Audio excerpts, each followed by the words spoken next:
So I'm live and I'm talking. I've been shooting through my videos this morning, the YouTube's collecting up, what the topic of conversation is. Um I'm I'm a little bit upset that Larkin lost to Jared Moskowitz. Jared Moskowitz is an absolute Israel shill. I mean, I think about and of course I'm always going to hate on the Midas touch, Brian Tyler Cohen, and now I'm on a big Aaron Parnas's trash kick. But um, Midas touch always would host Jared Moskowitz because he's quick to equip about Donald Trump. You know what I'm saying? He'd be quick. And right now we're on a John Ossoff trip where he's saying the actual thing and, and stuff like that, which again, I am asking, what is John Ossoff's platform? Because up until somebody said to me the other day that he was in Georgia and he was, they mentioned something about him and Raphael Warnock, and I was like, oh, I hadn't heard his name, John Ossoff, separate from Raphael Warnock's. So I started looking into his stuff, and I'm like, well, where you been, dog? And he has done good stuff in Georgia as a representative in Georgia for the state of Georgia for that district. With that being said, lots of his stuff has been tacked on with Raphael Warnock. So if you strip away the Raphael Warnock connection, and the past bills, the past work, past, P-A-S-S-E-D, not P-A-S-T, the past legislation, Ossoff stuff is good. But like I'm saying, it's associated with other people. It's not like he is this firebrand. Because John Ossoff didn't come onto our playing field till a couple months ago. You know what I mean? The Hill wrote about him in June, and they were like, hey, check this guy out. Boop. And here we are in August. I'm plugged in. I'm plugged in to a point where I don't just know, the famous people who show up on our weekend shows and on corporate media. I'm plugged in on kind of the more juicier people who are just trying to break in to politics because they want to make sure that people stay fed, people stay clothed, and people have roofs over their head. I'm interested in them also. So I mean, I have a span of knowledge of new media sources, new candidates, new voices who are coming up with a message. Like I'm plugged in. John Ossoff was no place until like 3 months ago. He did not exist. He wasn't a dark horse. He wasn't a firebrand. He wasn't even a somebody. But he's coming out now and he's doing promos that include trashing Donald Trump, which is saying the thing that you hear on iHip, the same thing you hear on Waj, the same thing you hear on Danielle Moody, the same thing you hear on Midas. You know what I'm saying? He isn't saying anything that literally everybody else isn't saying, but he's white. He's got a clean look. Do you know what I'm saying? So where I've written a piece about James Tallarico, that he was Beto O'Rourke 2.0, John Ossoff is now Beto O'Rourke 3.0. They really, really want a white man in a suit as the front runner. Still talking about Midas because Midas touches looking to hire more Gen Z young white men. Gen Z young white men, a diminishing demographic as we've all stopped breeding for purity and started existing our lives as our genuine lives and finding companionship with people that we find companionship with. You don't see people staying within a community, which is kind of old school. And you see people starting to expand. Me, I'm all European. You know what I'm saying? The white labor from Glens Falls, New York, met with the immigration labor in Whitehall, New York, and that's how you get Nick the Frick. You know what I'm saying? So I mean, that's kind of that.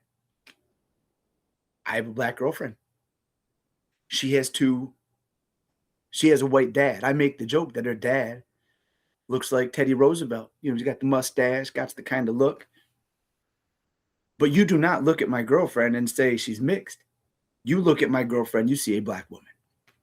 Her children, God bless them. You do not look at these children and see mixed children. You see a very pale redhead, and you see a light, very light skinned girl with brown hair, brown eyes. You know, we're all mixed. We're all mixed. Even us people, and I say us people, excluding myself, because I don't plug into a faith. My faith is in here. My faith is in here. My faith is expressed. And you're not going to find it in a book because I haven't written down my faith. You know what I'm saying? Organized religion is no different than a corporation with rules. Organized religion is no different than a corporation that has meetings and schedules, an itinerary. It's just it's community. And that's why you can't get churches to agree on anything, because they don't subscribe to the same stuff. It's all local. It's all community based. And even when people put up the same sign, even when people utilize the same book, in Glens Falls, New York, it's not going to be the same as in Butte, Montana. You know what I'm saying? I mean, even thinking about the United States as itself, we were settled from many, many, many different countries at a time. There were different movements. The movement of Chicago, as an example, is very, very connected to the Gullah Geechee. But we don't think about it because we think about the Gullah Geechee as being, you know, like around South Carolina and South, the Gullah Geechee corridor where slavery was the jam. But why do I connect way up Illinois to the Gullah Geechee? Because there was a train that went from Mississippi up to Chicago. And so that, of course, I call it country. That country culture made it up to Chicago. So that's why sometimes when you're listening to people from Chicago, the big city, you hear a lot of country in their talk. Because it's a two-way street, even in Glens Falls. Much smaller. Even in Glens Falls. You have Glens Falls, the city, but then we all got kin kind of out. You know what I mean? Like someone's out in Corinth. That's how you say it. You don't say Corinth. You say Corinth. Heavy emphasis on the co. They sound country out there. Even from Glens Falls, if you go out towards West Mountain, up Corinth Road, the further out you get, that's West Glens Falls. But you go from talking to like people like me, hey, how are you doing? How's your day today? I hope you have a good experience for your day. When you get out there towards the west end of Glens Falls, mind you, I'm talking 7 miles away. But you don't even know what you're talking about, but hey, don't get hit. You know what I mean? There's a literal cultural difference of crossing the Northway versus living in the downtown. But when we're talking about America, we talk about America. America. We aren't one, but we are one. You know what I'm saying? We aren't one, but we are one. because we are one people. When I'm speaking to people, I'm speaking to myself. And how the vibration comes back is how I continue. You know what I'm saying? If I'm speaking to one person who I am speaking to as myself, how they respond is how I give that dialogue back. If I'm going up and I'm saying charming stuff and they're delighting in it, the charm is exchanged. But I'm still talking for myself. I'm still entertaining myself. I'm still answering for myself. We don't see each other enough as self. I mean, growing up, I'd be watching TV and there'd be, girls doing stuff, old guys doing stuff, dogs doing stuff. And the thought inside my head that I didn't learn to express until I got older was that's me. I see me in everything. Even when I see people who do not emulate me stuff, I can still find me in perseverance. I can still find me in the wisdom of knowing when that's enough. We don't watch enough of ourselves because we're, as I'm pointing to the camera with my mug on it, that's where it is. Yes, I'm looking at me. Yes, I'm speaking directly to me, and I can look in my own personal eyes while I'm talking right now. But we don't spend enough time talking to ourselves. And I don't mean talking to ourselves as in when you're looking at another human being, you're just trying to bounce back things that make you feel good. I'm saying when you are talking to somebody else, you're talking to somebody that has a favorite food, that has dislikes, that has music that's rattling through their head right now, that would like to sit down and do XYZ as you would. That's what I mean when we're talking to ourselves. You know what I'm saying? Like if you're talking to an automobile, you're not talking to an automobile. You're talking to yourself. But if you are speaking to another person, another human being, I got a cat right here. I speak to the cat too. The cats have needs. The cats have wants. Clearly, their feline desires are not the same as my human desires. But we are one. We are life. I talk about everything being everything. Everything is everything until it isn't. A hot dog and apple are both food, but is a hot dog an apple? No.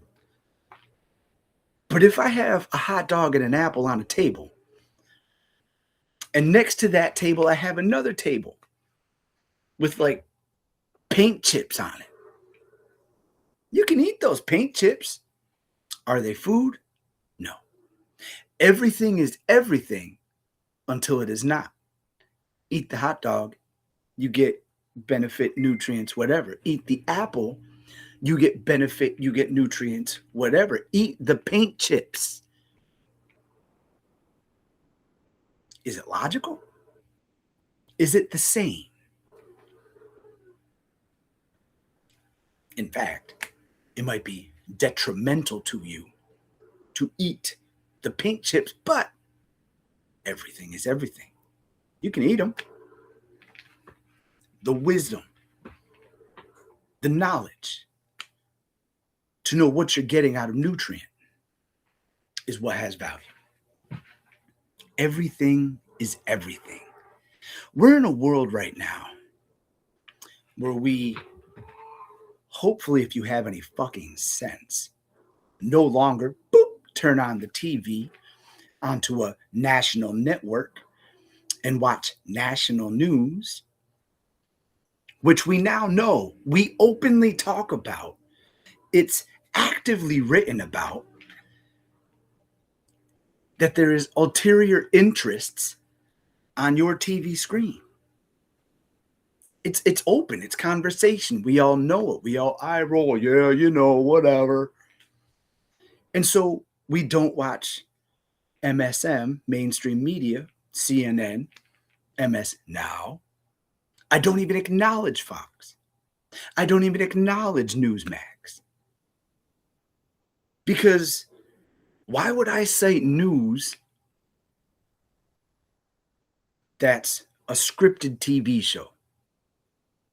I think about on HBO, they had a show called Not Necessarily the News, and it was a lampoon on news with current events. I want to say maybe CNN had just started come about. It was around that time, and not necessarily the news. It was a big joke. That's kind of what we got now. That's kind of what we got now. I have watched Meet the Press since I got the Marine Corps in like 99, 2000, around then. I have watched Meet the Press since. Once I got out of the military, I was like, hey, let's find out what the fuck is going on, huh? Of course, at the time, Bill Clinton was my boss. I got out of the military when Bill Clinton was still the president. And like the worst thing that was happening in my world in the military was you'd tell a joke about, the president getting a blowjob and you get office hours. That was the world I was enlisted in. So I get out. I want to look at the government. I remember George Bush was running. I remember Alan Keyes. As a matter of fact, it was a Republican candidate debate for president.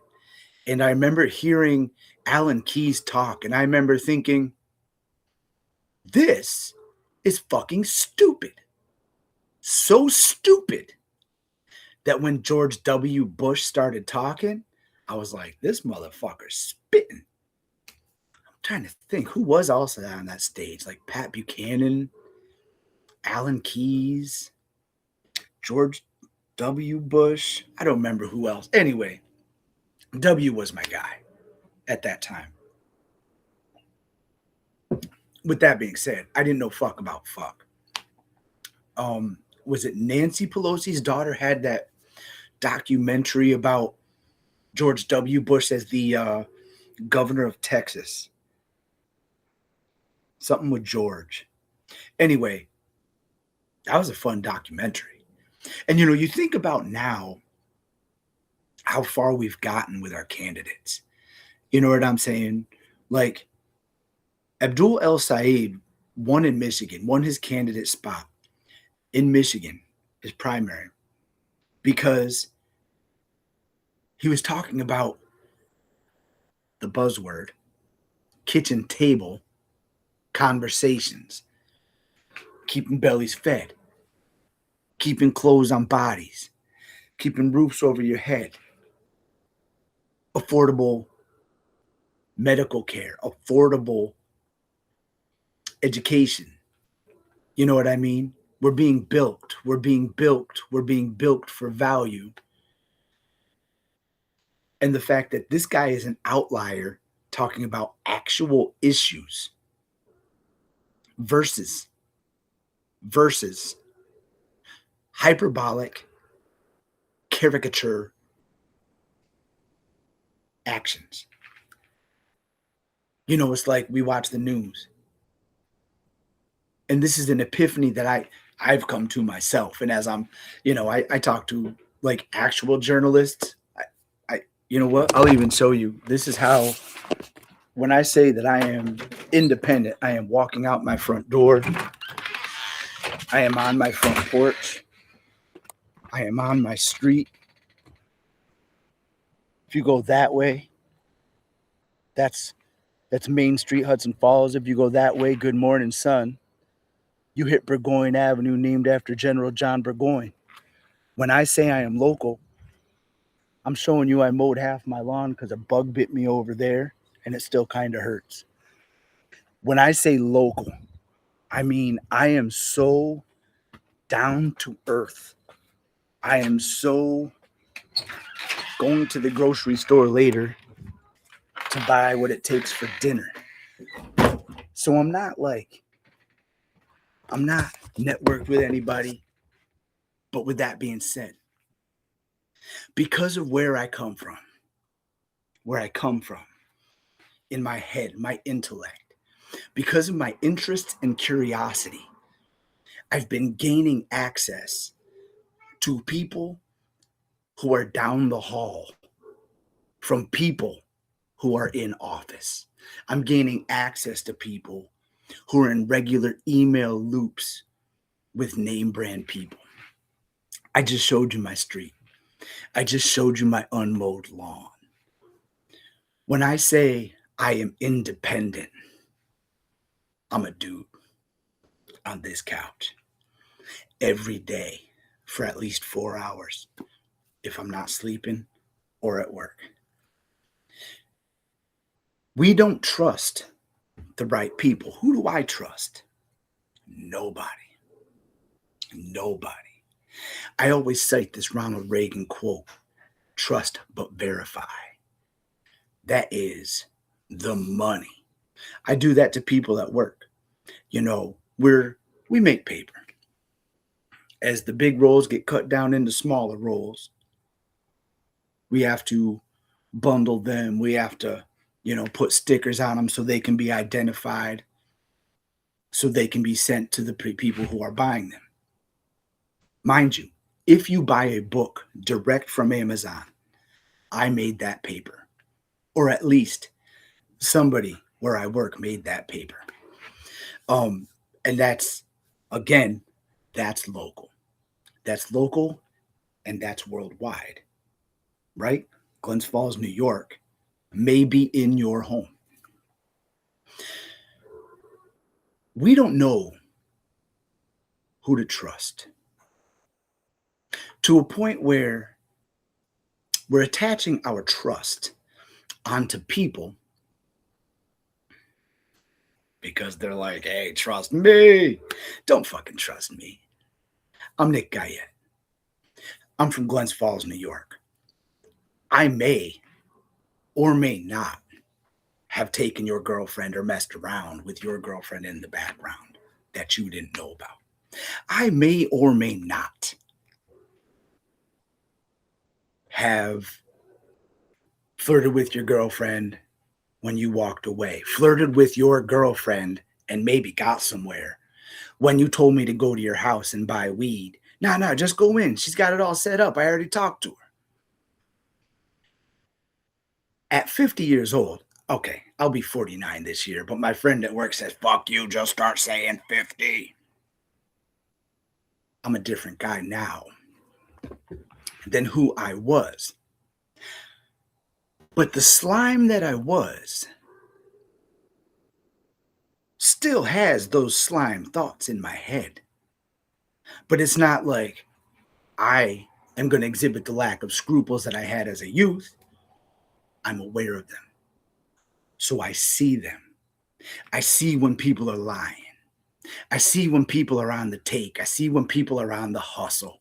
I drove taxi cab. I don't mean I drove Uber. That's a different story. 2018 to 2019 is like I went in and I came out. So that year is its own time capsule of growth. But I drove taxi. Taxi in Glens Falls was everything.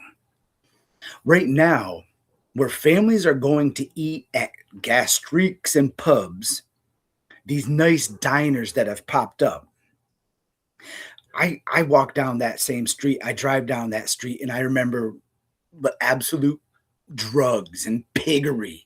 There's this one woman, I met her titty before she stuck her face in the window and asked me if I could give her a ride. She ended up being a nice person who I got to know. But she was trying to get a free ride with a titty. That's the world that I come from. You know what I'm saying? So when I'm saying don't trust me, don't trust me. Find out for yourself. Because there's no point where I came in and I was shining to where I'm shining now. I am who I am now because of how bad I was. You know, I was watching Mayim Bialik's breakdown. She has blocked me because I told her that she mistakenly confuses Zionists and Jews and then promotes that everybody else says that Zionists are Jews. I'll get to that in a moment. But on Mayim Bialik's breakdown, she had a guest who had a died and come back to life, talking about the near-death experience that he had. And he said, when you get to the other side after you pass, and I heard this from multiple people and different situations, and I'm like, maybe there's something to this. But they say that you don't like relive your life. This was me. But you experience your life from the way you made people feel. I'm afraid of that because I know the first chunk of my life, as I review it, I'm going to feel a lot of hurt. I'm going to feel a lot of letdown. But I'm going to get to a point where I'm going to feel gratitude. I'm going to get to a point where I feel love, where I feel relief. And that's where I kind of get my focus. I know I owe a debt. I know I owe a debt of good. I live my life currently trying to shake that debt. But that's a little while to where I usually go. I don't go a lot about my inner me. But know this. When I am pushing on other people, Aaron Parnas is my latest. When I am pushing on the dignity of other people, when I am pushing on the integrity of other people, it's coming from that place. Because I'm willing to admit that I do fucked up shit. Not now. Now I go above and beyond to fight that instinct. But like I'll use Aaron Parnas as an example, and I hope that I don't side quest myself off where I talk about other shit, because you know I'm good to talk about a cactus for no reason. Aaron Parnas has made, good morning, Michelle. Aaron Parnas has made his way into our media sphere. He is very connected with Midas Touch, but still calls himself independent. Midas Touch is connected to Soros money. They are heavily invested in by the same people who are investing in the DNC, the Democratic Party, the people who are turning to El Said and making him denounce other Muslims. So again, I'm saying the very bigoted Midas Touch is who Aaron Parnas associates with. Aaron Parnas recently was on CNN. I think he was talking to Abby Phillips about the USS Abraham Lincoln and all that stuff. Now, mind you, this story was broken by Stars and Stripes, which is the United States military newspaper. I believe the Military Times also covered it. There was a town hall that happened in San Francisco, I believe. Don't quote me on this shit, man. I read these things and it's in my head and it's either there or it's not. But there was a town hall. And from that, now mind you, this has been going on. Today's the 19th. It has been going on for a week. And Aaron Parnas got in a little bit of communication with some parents. And then he presented like he was the one that broke the story, did all the journalism, did all the work. You know, he goes on CNN and he talks about it firsthand. Aaron Parnas is known to take other people's work and not give them credit. He's done interviews where he's been called out and he says, whoa, whoa, whoa. If I don't give somebody credit, that means I went and found it independently. When I'm doing research, I try to give my citations in the sentence rather than write my sentence and then have like the little citations down on the bottom. That's if I cite shit at all. I'm a dude on a fucking couch. I spend all day watching YouTube vids where people chip on the same shit all day. I will watch direct footage, and then I will watch Kyle Kalinske talk about it. I'll watch Hassan Piker talk about it. I'll watch the Pod Johns talk about it. And then what do I watch? I'll watch the vanguard, talk about Kyle Kalinske, talk about the Pod Johns, talk about whoever. So I'm not just watching stuff, I'm digesting it. And I'm digesting it through other people's interpretations, and obviously I find my own thing. So a lot of times when I finally get to writing stuff down, it's a jumble of my own thought. It's not so much a who's who of who I learned from. Because in a griot, in a community, in a society, common knowledge because common, because everybody's talking about it and passing it over the table. We've gotten to such a literary port where we must cite things, where we must accredit this to, that we're losing conversational stuff because we're creating beacons of light. But that's not what I'm talking about for Aaron Parnas. He didn't, had he named, I talked to this family, the soldier, that's one thing. But he didn't give credit to the fact that within the military, there has already been write-ups. Within military families, this has already been an ongoing thing. When I read him saying the White House is attacking me and attacking my reporting, my first thought was bullshit.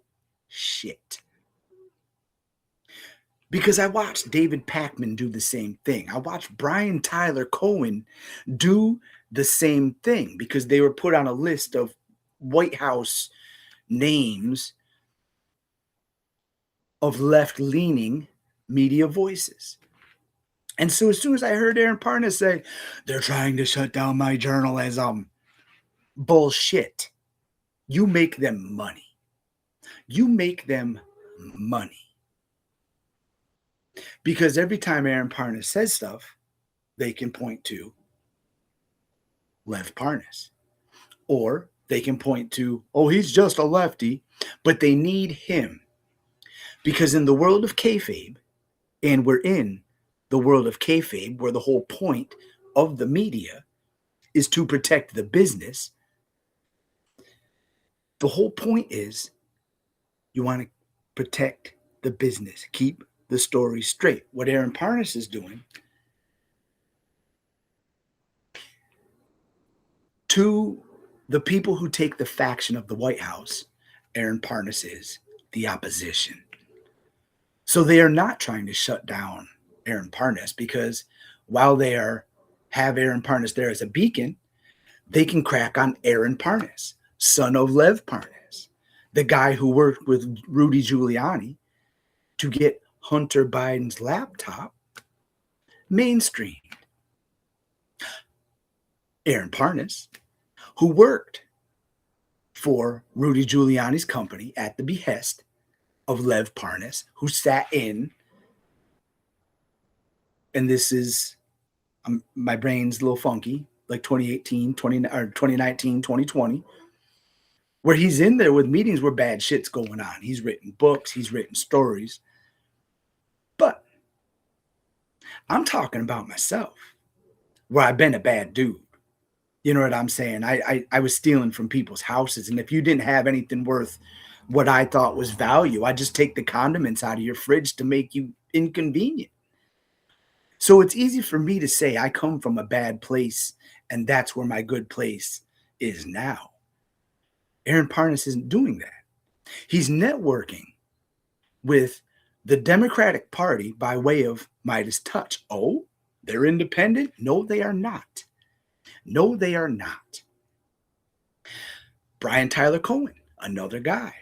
He's independent? No, he is not. He is very networked with the Democratic Party by way of Mark Elias.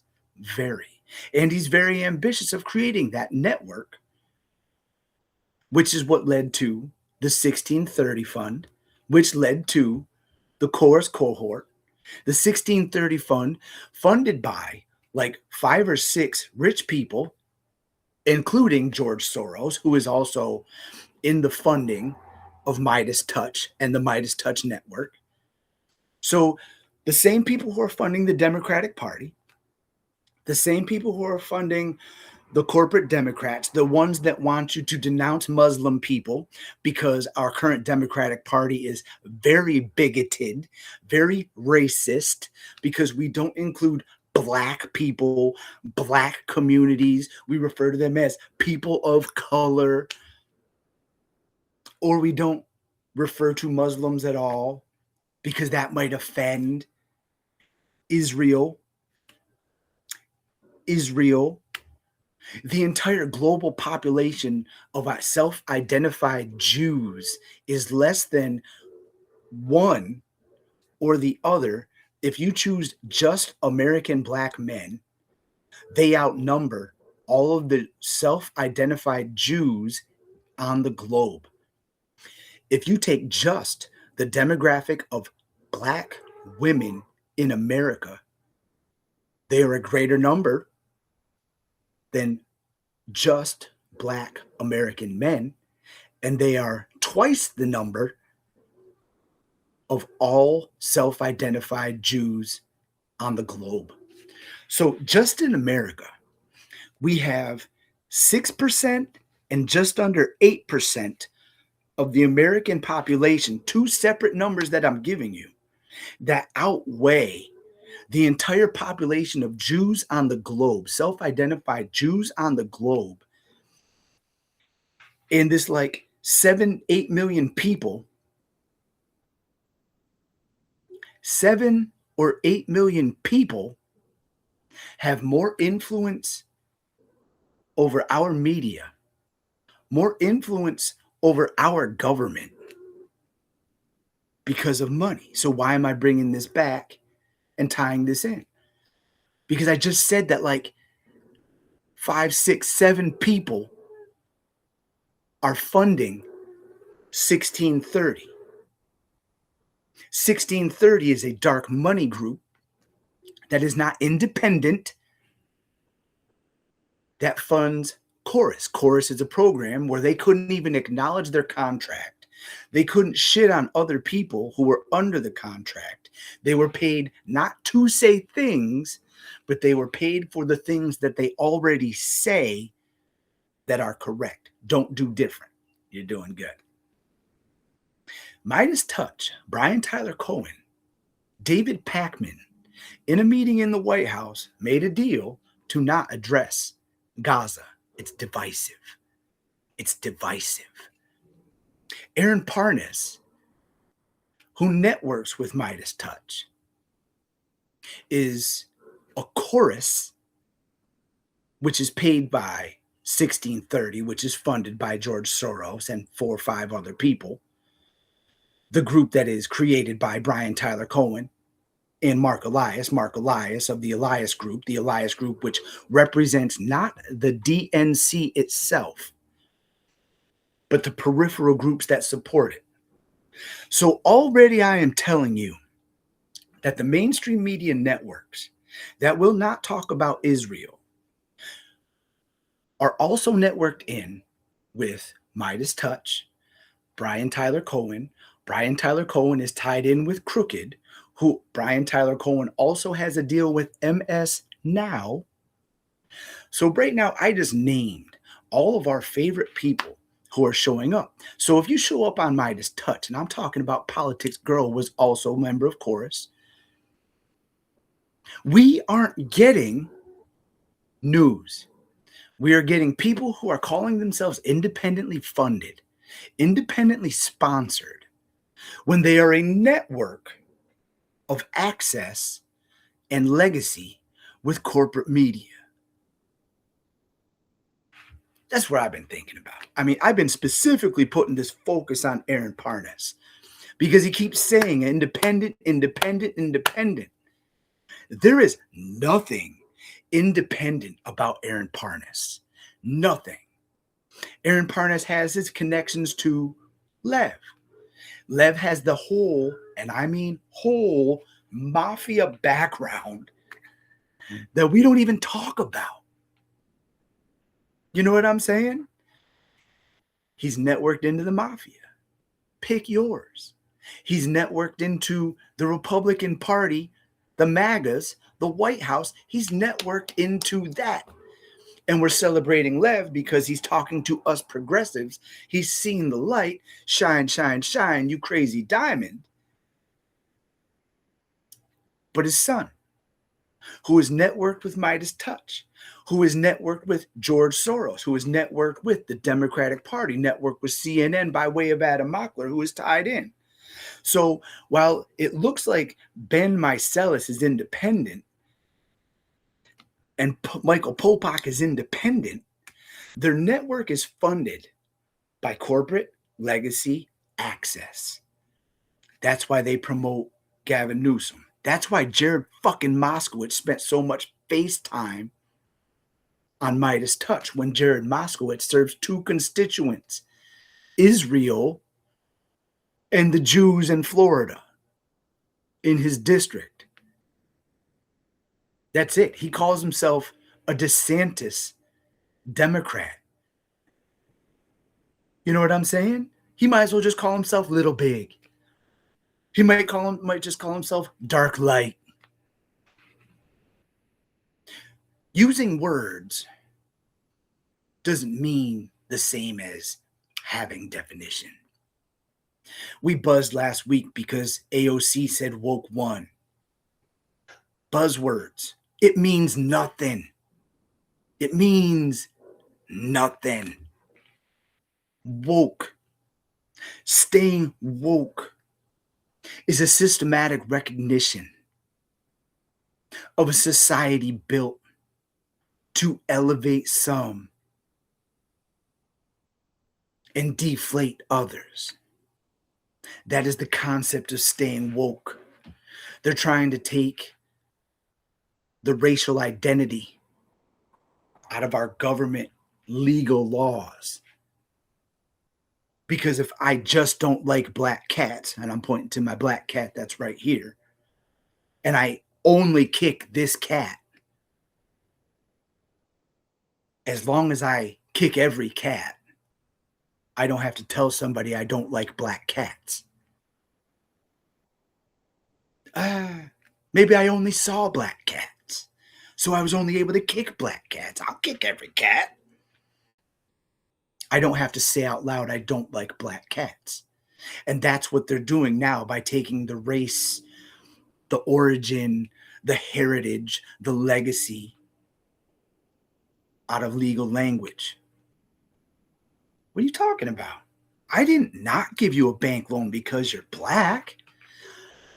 I just didn't have the file on my desk, man. Let me go see if I can't find that file. Could you just fill out that paperwork again? You don't have to admit that you're a fucking racist. You don't have to admit that you're a bigot because there's no defined method once they give you this generic human beings. I see no color. Oh, you're in a wheelchair? I didn't even notice. These stairs work for everybody. Go ahead. I didn't even notice. No, we didn't not hire you because you were in a wheelchair. There were just other people qualified. I also noticed you didn't have a ramp. What do you mean? We could carry you in. We're being bullshitted. We're being bullshitted in a big fucking way. And we're being bullshitted by people like Aaron Parnas, by Midas Touch. Because they got you. Because they aren't talking about relevance. They aren't talking about a movement. They want you to rally. Rally around the Democrats. What the Democrats need to do. The Democrats. I do not wake up a Democrat. The problem with Republicans is they do wake up Republicans. They create this mechanism of identity where, but that brings me back to church.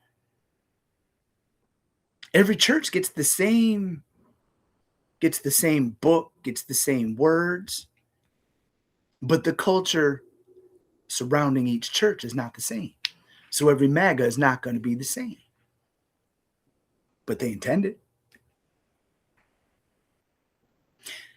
The Midas Touch, Aaron Parnas, Brian Tyler Cohen, they present a media narrative of independence. They're not independent. They're very connected to the Democratic Party. Like, I watched Adam Mockler on Wajaha Ali yesterday, and it was so fucking weird because Wajaha Ali, he gets deep. You know, he said, I'm a terrible capitalist. My father, you know, they're going to drink our milkshake. He has his buzzwords, and I appreciate that. We got the receipts. Every motherfucker in modern fucking punditry who says, I've got the receipts, they need to cite Wajaha Ali because he started it. And then it spread from him. But that's me being a trend guy trying to give credit. But Adam Mockler was on Wajaha Ali, and it was the most surface DC name brand conversation. It could have been a GIF. It was just stupid. Like, I even noted about it. You know what I mean? Wajaha is better than this. But I've noticed a trend. Wajaha Ali brings on Adam Mockler. Wajaha Ali brings on Jack Cocherella. Wajaha Ali brings on Brian Tyler Cohen because he's selling a book. Come on, Democrats, let's rally. We're Democrats. Democrats. Not even once does he mention that a company he started was hired by the Kamala Harris campaign, and he failed them in their media message because he's listening to the former Obama boys. He's listening to former Democratic aides, the James Carvilles, the people who completely have the modern world wrong because they're still trying to exist in a world where a political campaign is marketing, marketing, marketing. Which is why, and I do not give credit to the DSA for more socialist leaning progressive messaging. I do not. There's no DSA campaign running anything. There's no DSA campaign funding people. There are self-identified people who associate to or not this organization that shares ideals with candidates who are running. But the short word buzzhand, the shorthand buzzwords is DSA, DSA, DSA. So now Republicans, Democrats, and now you have this DSA, not Democrat, not Republican thing happening. And it's a misnomer, but we shorthand it. Abdul El Said is not affiliated, but we still refer to him in the DSA hand. We have given the DSA credit where the DSA has done nothing. Nothing. But the media has to hang a message on somebody so you can have a bad guy.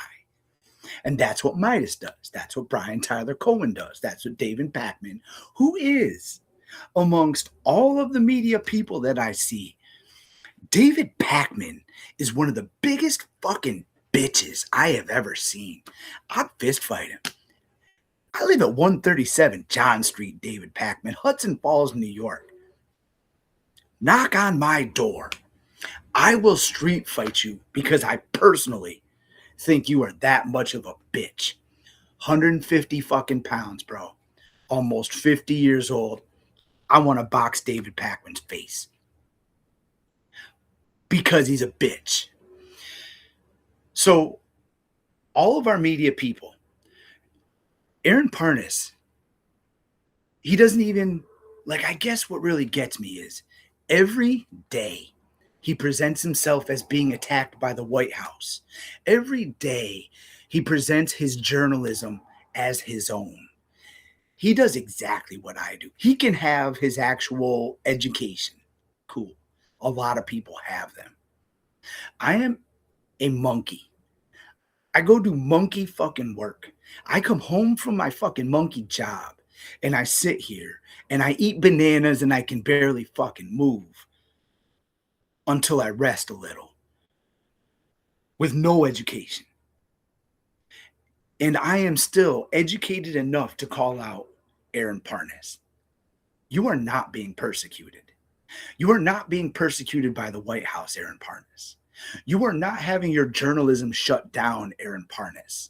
You are not having stories taken away from you. You are not having your algorithm shunned. You are famous. You are making bank for being famous. Your Lev Parnas Association is what got you on Midas Touch, and that is how you are being paid by that network of association. You have given up your credibility by associating with Midas Touch and corporate media. That's why people like me matter. I'm a fucking dude. I am a citizen of the United States and nothing more. I am e pluribus unum. I am one of motherfucking one. You can find a billion this around, but you're not going to find this version anywhere. Aaron Parnas, on the other hand, you can find people like him fucking everywhere. Brian Tyler Cohen, David Pakman, Ben Meiselas, Jordy Meiselas, Michael Popak. We watch people all day who just talk. Our airwaves are so filled with spam from Midas Touch, from Brian Tyler Cohen, because they are important to the Democratic Party. They have the funding by way of the people who support the Democratic Party. The Democratic Party, let me just say, the DNC is bankrupt right now. That's why AIPAC, and I shorthand AIPAC, but I mean the Israel lobby, is what's funding the Democratic Party right now, because the DNC has no money. Israel has a lot of money. Israel, the Zionist state, which has nothing to do with the Torah or Judea itself, is funding a location in the Middle East. Mind you, how we have like 5 people funding Midas Touch Network, Brian Tyler Cohen 1630 Fund. The Republican Party's got the same thing. The pro-Israel lobby is mainly like a small amount of rich people. And that's why AIPAC can say, no, it's not Israel money, man. It's coming from Americans. It's just not. It's just not. You don't wind up with billions of dollars on an American grind like this. Do you understand what I'm saying? You don't, dude, I work for $30 an hour. And like I says, when I come home, I'm not moving. They get their money's worth. With that being said, I work at a union shop. If I get pulled off on a side quest on top of my 12-hour day, I get paid for that side quest as if it's its own job. The other day I got picked to go do a lockout because we had to replace a pulley. I got paid for 6 hours of work, and I followed a guy around for 20 minutes. For 20 minutes, I got paid for 6 hours of work. That's the benefit of working at a union shop. You dig? The people who are funding the Midas Touch, Brian Tyler Cohen, Aaron Parnas, who is not independent by any fucking means. Any fucking means. He's connected to Midas. He's connected to network television. He's connected to Brian Tyler Cohen's organization, which is funded by the funders of the Democratic Party. I don't even remember what my point was. Because once I start talking about our independent media, who is funded by the same fucks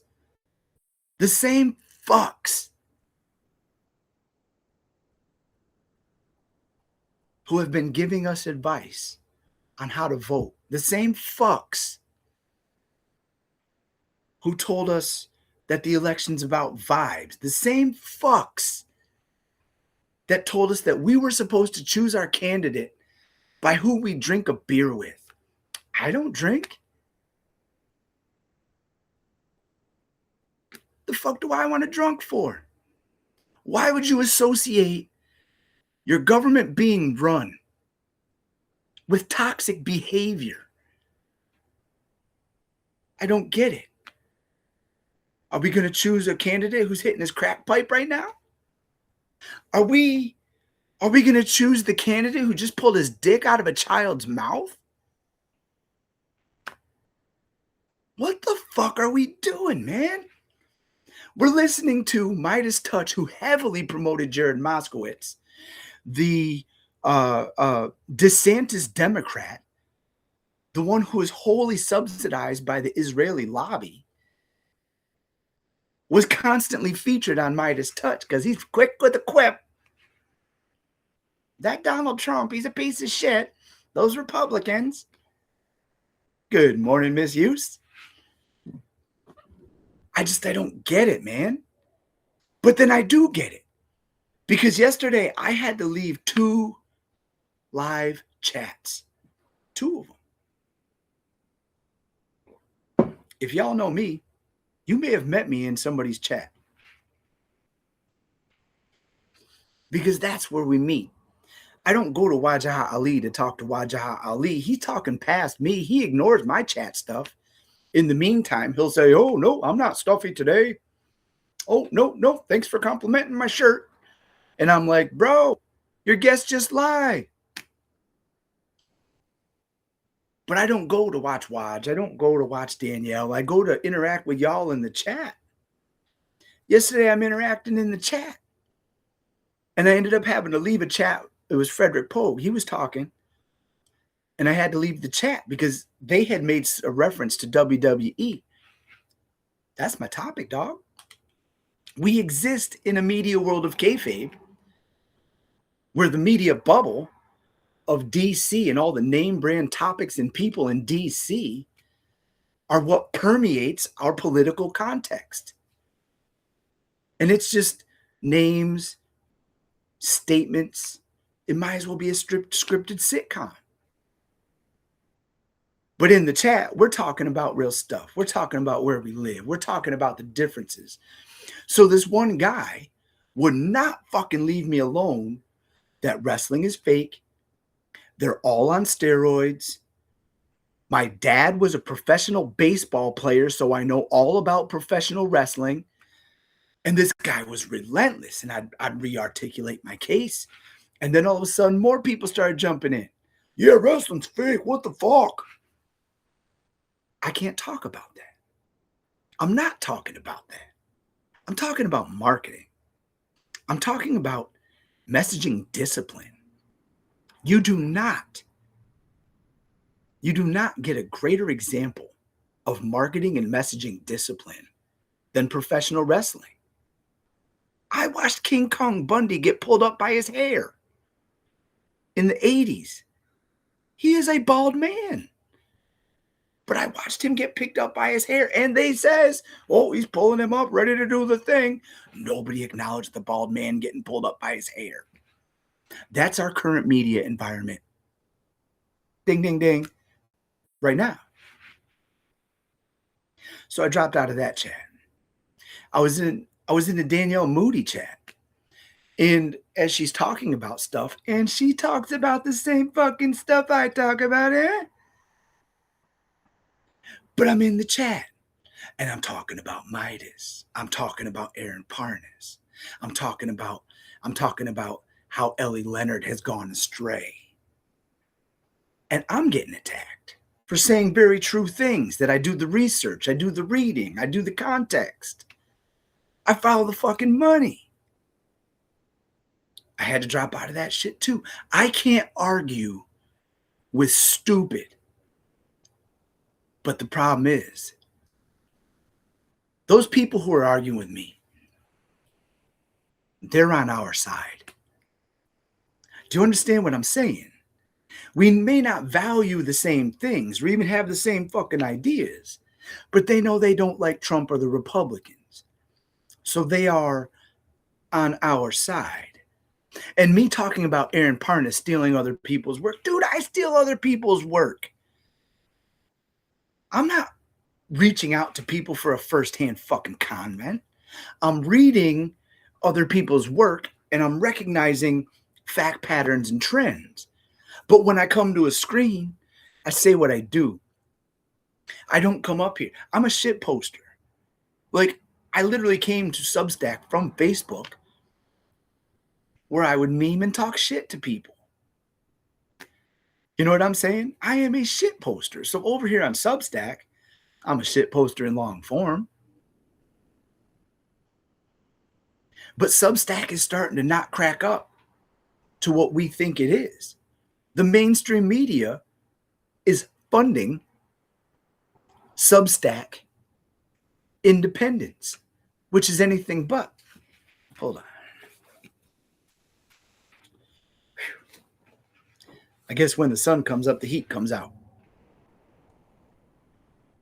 We aren't getting the dialogue. Now here I am, and I see both Miss Use and Michelle Koha in my chat, and I am very into both of their products.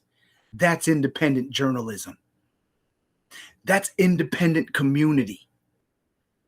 So if you don't subscribe to Misuse on Substack, that's at Misuse. Or if you don't subscribe to MS Kohut on Substack, that's at MS Kohut, do that. Because while I do my doodle, they are also doing their doodle. Which is important because it is not what Aaron Parnas is doing. This is my reporting. They just said this. The things. Who? You got the official word from the fucking White House? Who? You got the official word from the DOJ? I'm watching TV. We just started binge watching Beverly Hills 90210. In watching it, because Nick Guyette does not do fiction, I'm watching it and I am diagnosing, I am breaking down, I am analyzing, I am studying, I'm interpreting. Season 1, and I'm going to say the first half of season 1 of Beverly Hills 90210 is John Hughes movies meets the after school special. When I'm watching Dylan and Brandon in their meeting, I see the Coreys. I see Brandon Walsh as Corey Haim. I see Dylan McKay as Corey Feldman. You know what I'm saying? When I'm watching Beverly Hills 90210, season 1, we're like, I want to say I'm on episode 12 or 13. That's pre-grunge. Nirvana didn't come out till like late 91.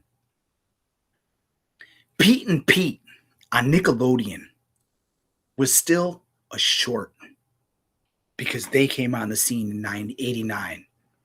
So Pete and Pete came on the scene on Nickelodeon in 89. This is pre-Nicktoons. Nicktoons didn't come in until 91. Nicktoons came in 91. So Nickelodeon content was still the Orange Splat, was still Canadian access television and reruns. Lassie, ESAL. I always remember ESAL because they had the commercial. Whereas like they were doing all the commercials backwards. So instead of saying Lassie, dude said ESAL. So now when I hear Lassie, I hear the guy's voice going ESAL. There are times where like I found, like the Nickelodeon bumpers in between shows. And my name is Nick. So obviously, Nickelodeon connected with me. I hated it as a child because I got picked on. But Nick, L-O-D on Nickelodeon. Nick, Nickelodeon. All those. I will watch those bumpers. And after the bumper, my head will expect the Mr. Wizard music to follow. Will expect the "You Can't Do That on Television" cold open. You know what I'm saying? Shit. Sometimes after I'd hear those bumpers, I'd think about Danger Mouse, which after Danger Mouse, Nickelodeon would go off the air until like 6 or 7 in the morning when they would start their children's shows, Nick Jr. Sharon, Lois, and Bram. I think that was it, the Elephant Show. Anyway, I have no idea how I ended up getting that far off track. But when you think about Beverly Hills 90210, rap was mainstream because when you're listening, it's new rap. It's the beginning. It's the beginning of the end of sample rap. When I'm talking about rap, and this is why Beverly Hills 90210 season 1 is important to me, kind of right now. I was in fucking like 7th grade. I remember watching Nick Rocks on Nickelodeon. As a matter of fact, that's where I first saw the video for Hangin' Tough by the New Kids.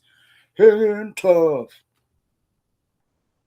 Now that I think about it, at that period of time, Rick Astley, Never Gonna Give You Up, that was also on Nick Rocks. So, I mean, that's just a little bit of perspective of where we were in our timeline. 1989.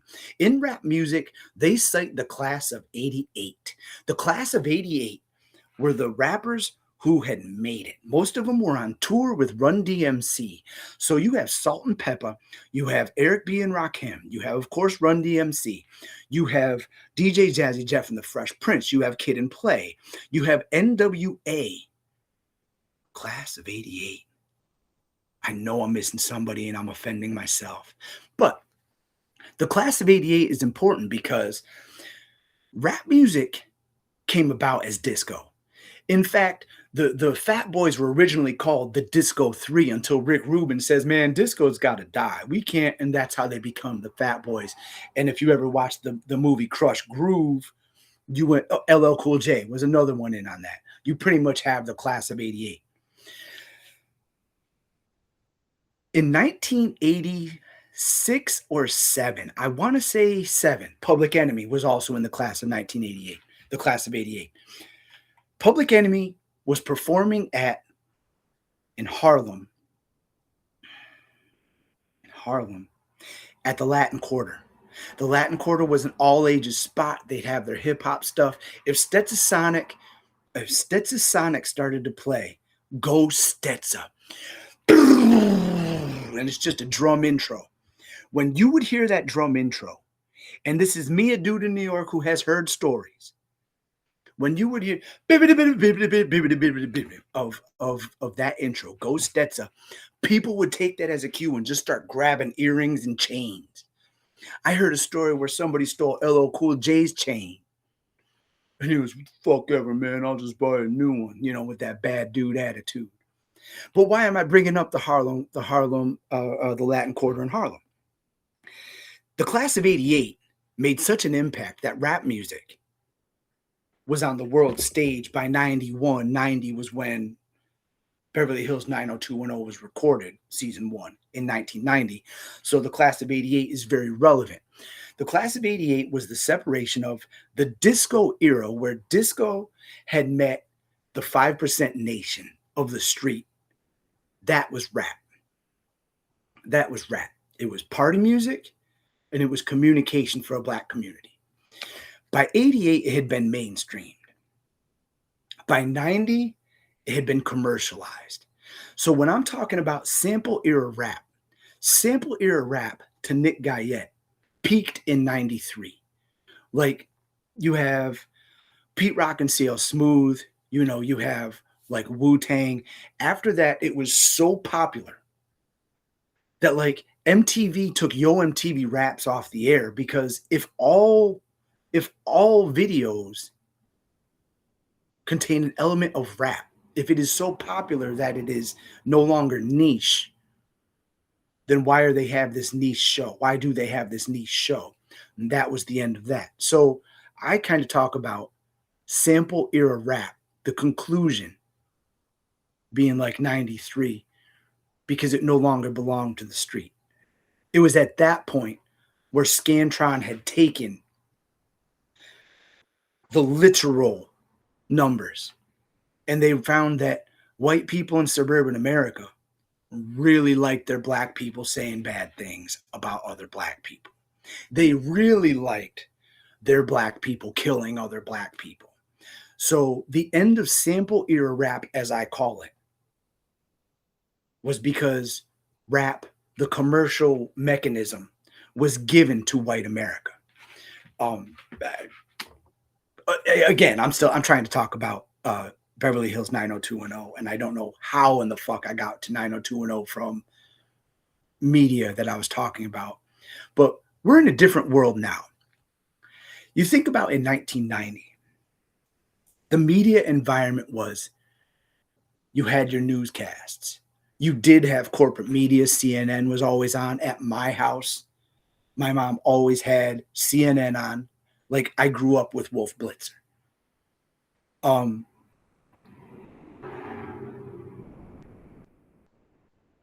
I guess I'm just reading your comment right now, Misuse. Um, I grew up, and this is why I always talk about I do not have a good origin story as a person. I grew up, my mom was an alcoholic. She was a functioning alcoholic. She was a pharmacist, highly educated. She had a bookcase that took over an entire wall. And when you took one book out, that's okay. There's an entire layer of other books that were behind it. Like my mom was a voracious reader, very educated, very connected. I grew up with Calypso Log and Leaky Institution magazine, Smithsonian. I grew up around smart stuff. Hey, actually, quick side note, my mom used to work out, like this is in the 80s, Little Woman. She used to work out. We had Pumping Iron on VHS, which is rare. You know what I'm saying? I wish I still had it because in like the 80s, you yeah, nobody had a physical copy of Pumping Iron and we did. I always thought that was fascinating. But I had no supervision, no supervision. As a matter of fact, I remember I was in my mid 20s. I had gotten out of the Marine Corps. I had a girlfriend who was just starting to like crash out at my house. She was going to school in DC, Columbia Union College. When she'd come home, she'd crash at my house for a few days. She'd crash at her parents' house for a few days, but she was in another room. And she called to me from another room. Hey, Nick. And it fucked me up. People didn't say my name. Not in my house. Not growing up. Like even when I was a kid, when my grandparents would say my name, I grew up with my grandparents a lot. Nick. It was always like a sing-songy. I was being beckoned. I wasn't being spoken to. Misuse. I love that question. I am going to say this. As I'm talking about the 90s, even bringing back to Beverly Hills 90210, I realize the culture that I was brought up in. When I'm listening, and I'm pointing to my TV, I keep pointing to my TV. When I listen to Brandon Walsh and Steve talk about women, that's how I grew up knowing about women. I mean, I was a TV kid. I didn't see my mom was divorced. My grandparents, Grammy did the kitchen cleaning. Grampy worked in the garage and he'd come inside and sit in his easy chair. I didn't watch people interact. So TV was how I saw people interact. Music is how I saw people interact. You know what I'm saying? So I grew up in that era of rap music. I grew up in that era where the playa had come about. I had grown up in that era of New Jack Swing. And if anybody knows about New Jack Swing, that's where babies come from. So while I talk about it, I know, like, I walk around with the guilt of my youth. I sexually assaulted women my entire teen years. I sexually assaulted women into my 20s. And eventually I got married into my 30s and I had developed a relationship with my wife, actually, but at the time. But I won't go so far to say like I raped people. But I will go so far to say is I persuaded people to do things they didn't want to do. I had put my body on people's bodies who did not invite it. And that is the absolute truth. And so when I'm watching this Trump world bullshit, I am so against it. When I'm watching, even now, and mind you, my wife and I are not together because in that relationship, I felt so alone. I would have my wife, my children in the same fucking bed with me. And I'd fall asleep crying because I had nobody to talk to, nobody to escape. I had no way to escape. I was in this relationship. And up until I left the way I left, I considered my wife an abuser because I was stuck. I messed around on my wife. I lost my kids. I lost my wife. And then I find space with another woman. I'm separated. All is good. I find space with another woman, and she is so chemically imbalanced. She has 3 children, each on different angles of a spectrum. And it was living in that life that I had this epiphany. Bro, you've been a wrong dude. And it was trying to find value in this woman who could not, to this day, tell the truth. You would be eating the same fucking meal with her, and she'd be lying about what's on y'all's plate. That was how I kind of started building here, which actually leads to when I drove Uber from 18 to 19. That changed my life. I had epiphanies. I'm just going to read this real quick. Yes. Well, misuse. Yes. That is exactly what I'm talking about. Now, my brother, I have a brother. He lives in Arkansas. I don't talk to him. When he lived here, he emulated Tupac. Shaved head, sometimes a fade. He's street tough. He moves to Warrensburg, New York, 30 miles north. He goes from being Tupac to being Stone Cold Steve Austin. That's some bitch right there. When my mom moved to Arkansas a few years back, my brother was such an alcoholic. My mom's dude drove him from Warrensburg, New York, across to Ohio. By the time they got to Ohio, my mom's dude realized this guy is so alcoholic, if I don't keep him drinking, he's going to die. So from Ohio down to Arkansas, they bar hopped to keep my brother going. Now my brother, who is fit, like fit. This dude be sending me nakeds of him just to show me where he's got all the muscles. I don't talk to him though anymore because when Charlie Kirk died, in the middle of me having a fury with local people who my brother also knows, those people are messaging him, you better check on your brother. He's crashing out. So I'm fighting all these people who are telling me how great and godly Charlie Kirk is, and I'm hitting them back with actual Charlie Kirk Kirk quotes because I watch his content. And my brother's hitting me up. Hey, is everything cool? How you doing? And I told him to go fuck himself.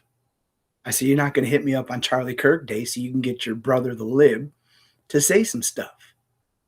He goes, all you had to say was the family's good, works good, beep, beep, beep. I said, you're a fucking fake.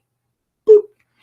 I haven't talked to him since. So I guess I can put a timestamp on that. I have not talked to my brother since Charlie Kirk got shot. But he goes to the gym. Not the gym. He goes to the local jail. And he wants to read them Romans, submit unto God. These dudes are incarcerated. They don't give a fuck about reading the Bible. They want to hear his workout routine because he looks like a professional wrestler. You know what I'm saying? But he's the same way as I am. He grew up the same way I did. The difference is, when I got old enough to see the dudes who were on the bar stools with my dad, when my dad was alive, I knew I did not want to be them. On the converse, when my brother got old enough to see the dudes who were on the stools with my dad, he wanted to sit on those stools to hear about my dad. I had a personal relationship with my dad. My brother did not. Growing up, my dad was, he lived in a boarding house, never really got his life together. He was buying weed from my aunt. He was buying coke from my uncle. He was at the bar drinking all the time. He was a great man to me because I had a personal relationship with him. But my brother, on the other hand, do you want to grow up and be like your dad? No. And so my dad was taboo to him because my dad meant bad. When my brother got away from our mom's side of the family, he put himself on the stool next to all of the people who my dad was with. And so he was into the drugs, the drinking, the feeling like shit all the time, the shitty attitudes. I'm constantly in my head. I'm constantly thinking. I can't say that everybody is always thinking, but I know I almost appreciate the days where I work so fucking hard and I come home and I sit on this one cushion on my couch and I have nothing.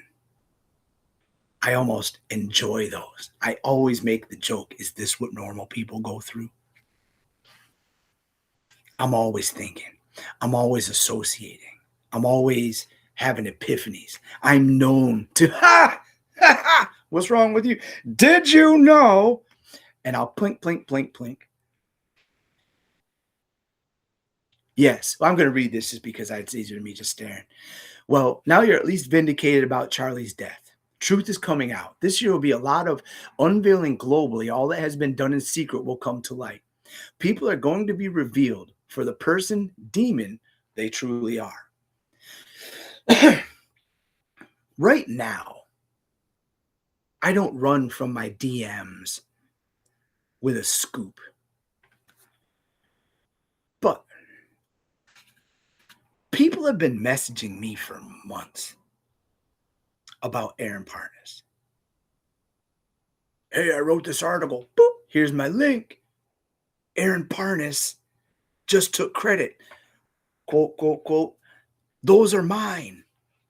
I wrote them here. Timestamp.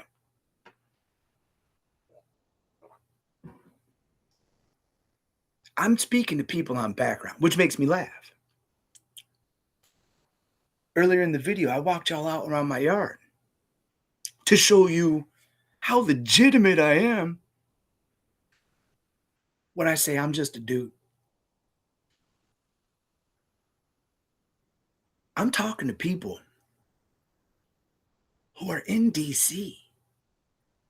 I'm talking to people who are in offices with politicians.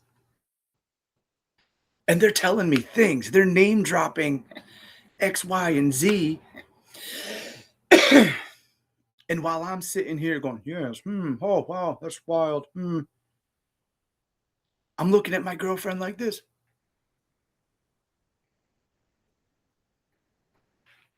Because A, I can't believe who I'm talking to. And B, I can't believe the network of conversation I'm having. With that being said, I ain't never going to talk about who I'm talking about. I'm just not. I think it's neat, but nobody wants to admit when they're being used. If people in DC have access to other people in DC, why do they need a dude like me? I'll tell you exactly why. Because I have no affiliation. I have no network. I have no responsibility. I'm not going to get kicked off the Midas touch for talking shit about Aaron Parnas. I'm not going to get kicked off or not invited to CNN for shitting on Jon Favreau. You know what I'm saying? People message me because they want me to say it so they don't have to.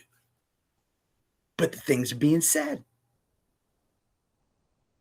And I think it's neat because what am I learning about people in DC?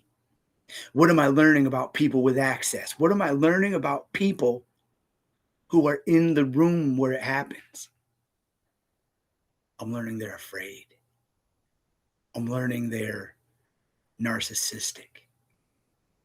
I am learning that they're so afraid of losing their access that they're kind of like chicken shit. You know what I'm saying? It makes me. I used a graphic for the Tattletale Kid from Recess in my article about David Pakman. But while I'm saying that, and I'm talking right now with the people who are DMing me with dirt, they're kind of the same thing, man. You know what I'm saying? They're looking behind the corner and they're watching the kids on the swing set and they're telling me about the swing set. Misuse, I really appreciate that. I really appreciate that because, like I was talking about earlier, I came up in the era of the player. So what does the era of the player tell me? I started going to school for marketing because there's the right thing to say at any given time. And marketing is why I get so geeky about wrestling. I grew up watching wrestling, but wrestling is marketing. That's all it is. Everything is a sale. Every time they do a move, that's a sale. I listened to Jordan Grace. Jordan Grace is one of my favorites because when she was on the independent scene, she was big mama thick. And she was, I'm going to say chubby, but she was strong. Now she's like 5'2", 5'4". She is not a very tall woman. So a little bit goes a long way on a small body. Right now, Jordan Grace is in WWE. She is the juggernaut. And she is clickety-pop. She is so lean. Like, you know, you'll see videos where she won't have a shirt on, but she'll be doing like her back exercises, and you can see the lats and the traps and all the skin moving over, you know what I'm saying, and all the stuff. And it's phenomenal to watch her path. But she taught me about something. It's called popcorn muscles. And she'll get on her little bands, boop, boop, boop, boop, and she'll get them before she goes out to the ring. And she calls them popcorn muscles because they aren't built from strength. They're built for sight. Like you see the peak. You see the definition. Whereas like when you're watching strong men competitions, they aren't exactly defined people. You know what I'm saying? But why am I bringing this up? Because everything in wrestling is a sale. If somebody like me goes out there, 150 fucking pounds, 5'6", I'm either going to be jobbed out or there's going to be a gimmick.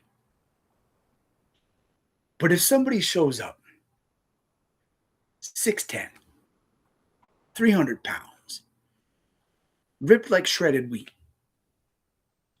you automatically assume they're strong. You automatically assume they're going to dominate.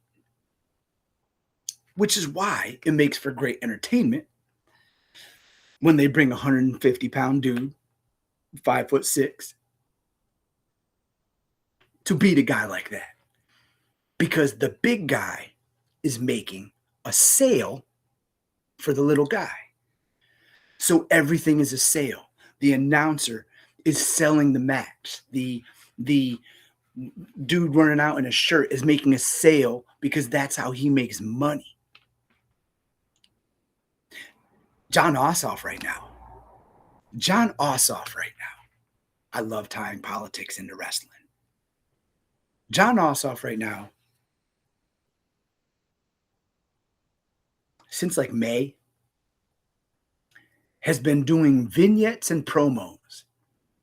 Vignettes and promos. In WWE, when you see vignettes and promos, they are building up to a character's run. They are building up to a storyline. Vignettes and promos. We haven't seen John Ossoff in action. We haven't seen John Ossoff locked up against somebody. In fact, because I love talking about wrestling, I have only seen John Ossoff tag teamed with Raphael Warnock. And it wasn't until like yesterday, day before, somebody had made a comment where they associated Warnock with Ossoff. And I was like, oh, that's who this fucking guy is. I just didn't recognize his name without Raphael Warnock's name attached to it.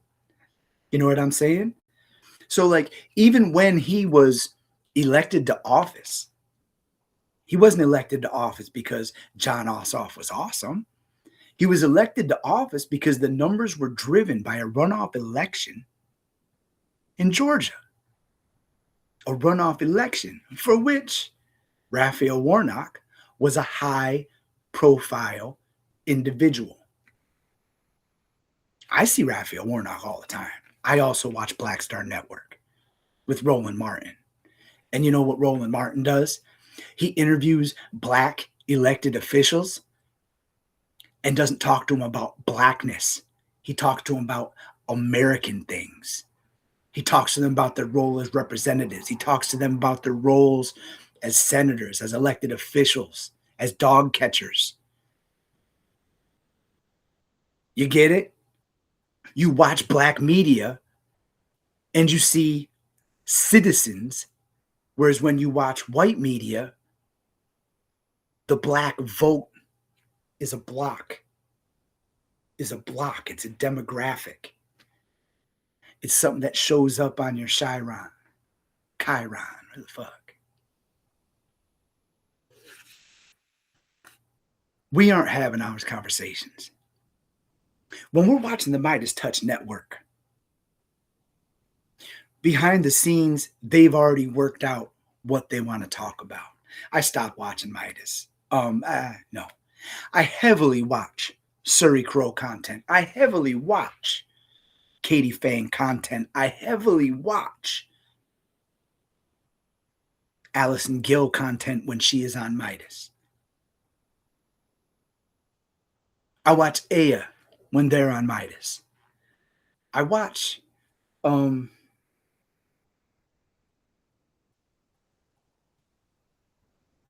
sometimes click on a Ben because the title, I just need to know about something. And I always end up writing an article or a note about it because they just piss me off. They just don't do it right. They don't do it with integrity. Everything's hyperbolic. Everything's rhetorical. Everything is juxtaposed. Like, what are we even watching Midas for? Now that I think about it, it's not news. It's gossip. We're watching E-entertainment. You remember that? You'd watch The Soup. Then you'd watch the guy who would do the recaps of the reality shows. You know what I'm saying? That's what we're watching on Midas, man. We're watching entertainment. We're watching TMZ. We're watching the superficial. We aren't having honest conversations about Israel. Our contemporary media is asking people to express themselves with bigotry. Do you denounce this Muslim man? Do you denounce this Muslim man? And then they'll in turn ask you, what do you mean we should defund Israel? Do you not believe Israel has a right to exist? Mind you, Israel, these white people, the Christian New Testament is based on their Torah. So Israel is committing a genocide of Palestinian Muslims, is committing a genocide of Muslims within Israel itself. The equivalent of Jim Crow, mind you, I don't shorthand. So the equivalent of Jim Crow, they have created laws of secondary citizenship. Israel has done that, where all you have to do is be accepted as a declared Jew, and they will give you citizenship. That's how all the Russian mafia left Russia, the former USSR, and came to Israel. They had the lineage. Right now, America we are completely sold out right now to like 5 to 10 people who have enough money to fund AIPAC and the Israel lobby. That includes Hakeem Jeffries. That includes Jared Moskowitz. That includes Chuck Schumer, Christian Gillibrand. Anybody who's taking money from Israel has lost their independence. Just like Midas Touch with their 5 donors who are paying for their network. Just like 1630's Dark Money with their 5 donors who are paying for the chorus cohort, which includes Aaron Parnas, David Pakman, Politics Girl. We no longer have independent voices because once people start getting noticed, they get picked up by the money. Like I say, I have a full-time job. I do shift work. Right now, this week, I'm working the next 2 days. And I'm working 2 12-hour days. Then I'm off for 4 days. And then I start my nights. And I work 12-hour nights. So I earn a living. When I kick up my live, boop, boop, and I'm talking to, y'all, people Q public, I'm talking to myself. We already established that. But while I'm talking to myself, I'm hoping that you hear what Nick G is saying from the couch. And I'm hoping that it makes you open your eye a little bit. We were talking about the value of woke 1, woke 2, and I'm talking to you about staying woke. I'm always awake. I'm always awake. And I'll tell you what, I told you about going to college for marketing. I did not. No, I did not finish college. But I read a book, and it's called A Mathematician Reads the Newspaper. The Mathematician Reads the Newspaper talks about how you can take statistics and turn them into anything. I grew up in the world of the player, Brian, which is exactly what led me to marketing, because there's the right thing to say to anybody. We're in a place where we're taking people at their word when we shouldn't be. We shouldn't be listening to Brian Tyler Cohen. We shouldn't be listening to Midas. They're just bringing conversational gossip. For everything that Jen Welch says that has value, you're listening to like 15, 20 minutes of just being a douchebag. Same thing with Midas. Ben Meiselas is up doing a talk. You're listening to impressions on Trump. You're listening to impressions on other stuff. What the fuck? It's not funny. It's not fun. You know, now that I just said that, there's this episode of what is that show with John Taffer, where he goes into a bar and there's this karaoke bar, and there's this guy who owns the joint, and he thinks he's awesome, and he hosts it, and he'll mock like the mic's a dick, and he'll put it up in women's faces and make them sing and shit like that. And John Taffer goes, "My guy, no. The reason your bar sucks is because you're here. Midas Touch could be better if they just stopped lying. If Ben Meiselas got out of the fucking way and just let Katie Fang and Scott McFarlane go, I'd be more supportive of Midas. But they don't. They don't. They act like we tune in for them. Because what would they do? You get the Midas boys up on there, the Meiselas. And they made it seem like cool, like fun when it first started. They'd say the obvious things. Guys, we're past that. We are a fucking decade into Donald Trump. We don't need people making fun of him anymore, man. It's not funny. It's not cool. It's cheap. It's cheap. I always talk about wrestling. A cheap pop and a cheap hit. If you're playing in a place and you want them to really not like you, you pick on their home team. The Buccaneers suck. But if you're in a place and you want them to really like you, how about them Bucs, right? The Midas touches that. It's just cheap pop. You don't learn. You get through an episode. You know they want you to join the Midas Mighty. They know they want you to like, share, subscribe. They want you to feel like you're one of the millions and millions who are into their group. But that's my gripe with the Wolfpack on Substack. The Wolfpack. Hey, thanks for kicking in, Michelle. Hey, Michelle, I only jumped into this joint because there was nobody saying stuff I wanted to hear. So now I'm saying stuff I want to hear. Thanks, Michelle. You have a fantastic day. We aren't talking about news. Israel is taking over the United States. Midas doesn't cover it. Crooked doesn't cover it. The Bulwark doesn't cover it. Aaron Parnas doesn't cover it. Mind you, Aaron Parnas, as I keep saying, is tied to the Midas Touch Network, which is funded by Soros. And he's also tied to the Chorus Network, which is 1630, which is funded by Soros.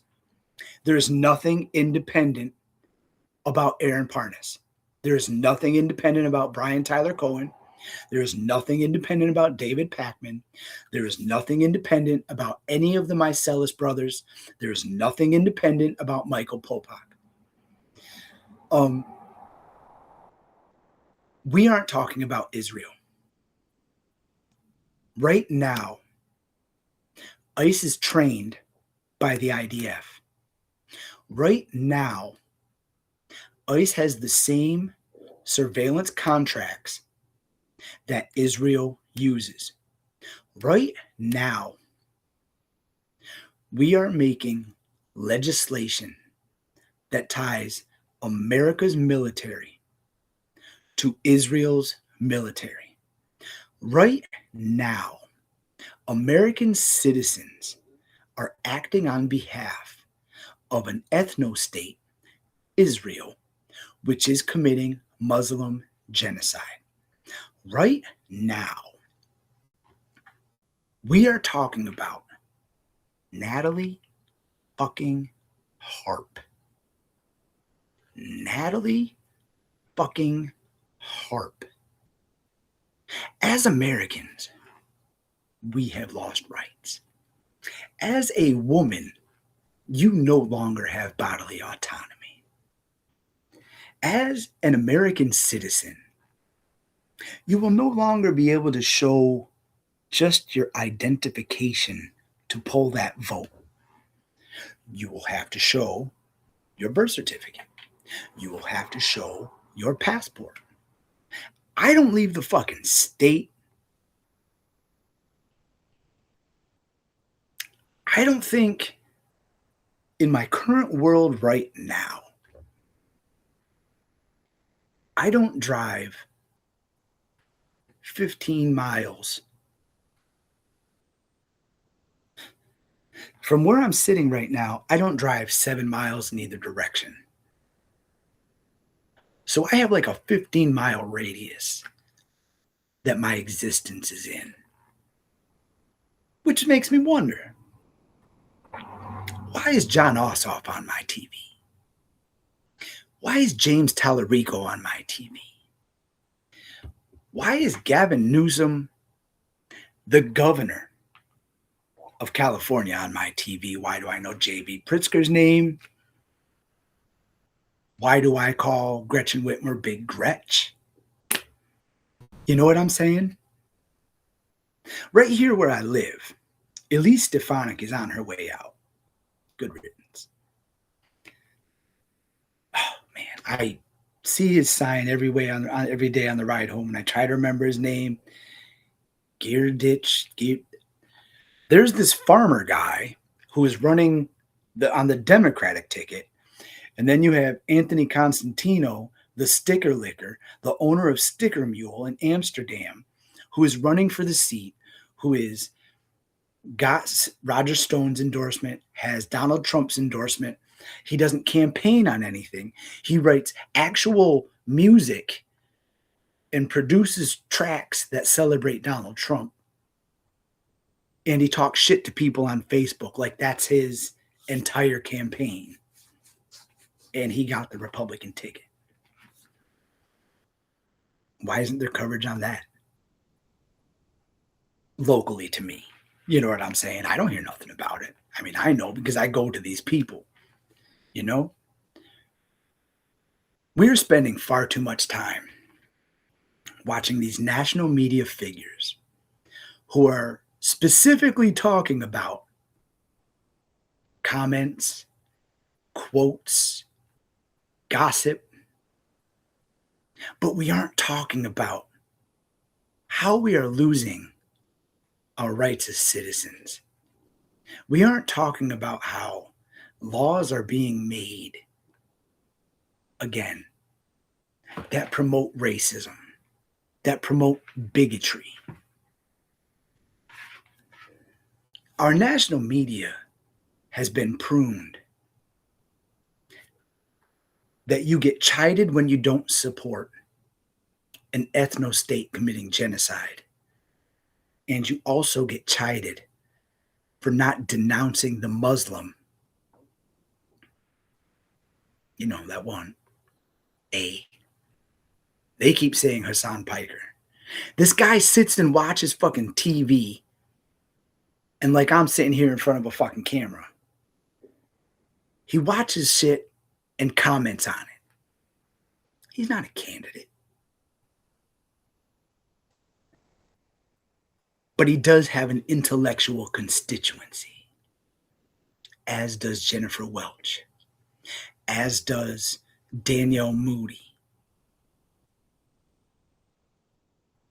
as does Jared Yates Sexton.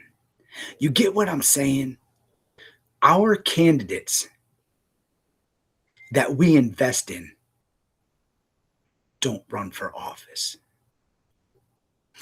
I just realized I'm coming up on almost 2 hours.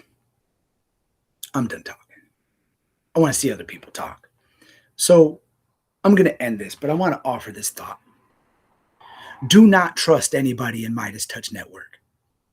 Do not trust anybody affiliated with Brian Tyler Cohen. Do not trust Aaron Parnas when he says he's an independent journalist. He's not. He is very networked. He is very name brand. And he is very much doing the exact same thing that I'm doing right here. So unless he says, I'm Aaron Parnas, I'm a connected motherfucker with a network with name brand recognition doing the same shit as Nick G. Don't fucking trust him because he's lying. Okay. I'm kind of putting this out there. iHip has its value, but that type of program is so toxic because it long passes the value of being informational, and it indulges in the indignant inhumanity that we have a problem with the right wing for. Okay. I happen to be Nick G, this guy. I happen to be sitting on a couch right here. If you are going to believe in something, why not believe in me?